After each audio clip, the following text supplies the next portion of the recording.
good low tide day, our researchers have actually been able to walk all the way out there across the mud flat. Yeah, in their hip waders, trudging through the very soft mud in the eelgrass meadows, and they tow all of their stuff on kind of like a sled, like just kind of like slides along the top of the eelgrass.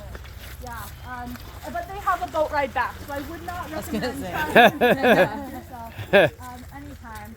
And just across the bay from us, kind of not a great sight, but it is an oil refinery. And that oil is being brought in from Alaska and Canada by those big barges that are out there right now. All of the steam that we're seeing is water vapor from just the processing of the oil, so none of it's actually mined for here. But an estuary is the safest place to put a place like that, because if you notice, the water is really, really calm even on a breezy day. So it's much less risk of an oil spill occurring. Panning a little bit left to that, you see the beautiful Olympic Mountains over on the Olympic coast. So that's all the way out there on the outer coast. We can see them nice and clear today. And just below the Olympic Mountains, you see kind of two structures and a large patch of forest in between those structures.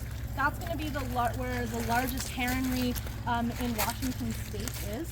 So there's about 700 great blue heron nests out in that heron rookery, and they produce about an average of 2 babies every year. So someone do some quick math for me. If there's about 700 nests, how many herons would that give us by the end of spring season?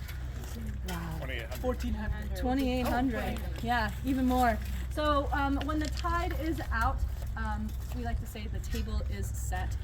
So as the tide goes out, usually we see tons and tons of birds, and a lot of those are herons coming and feasting on all the nice goodies that are left behind with the low tide.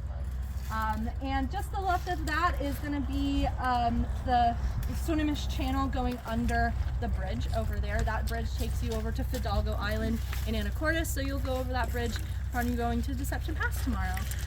Very exciting. It's a beautiful trip. You guys are going to find lots of cool stuff on there.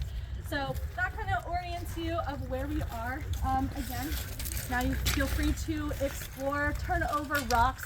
You guys can head pretty far down that way. You might find some cool stuff. Yeah, and you'll find that is a mud snail. So that's one of the Batellaria. You'll probably find a lot of those. Those are the non-native ones that we have about 13 billion of in our bay. Wow. More than Mollusks. twice the amount Mollusk of heaven. population. Wow. Yeah, so you'll notice all of those kind of like little dots that you're seeing out across the mud. That's giving it that texture. I'm probably all going to of hang those back mud with snails. Wow. But if I need them, thank you so much.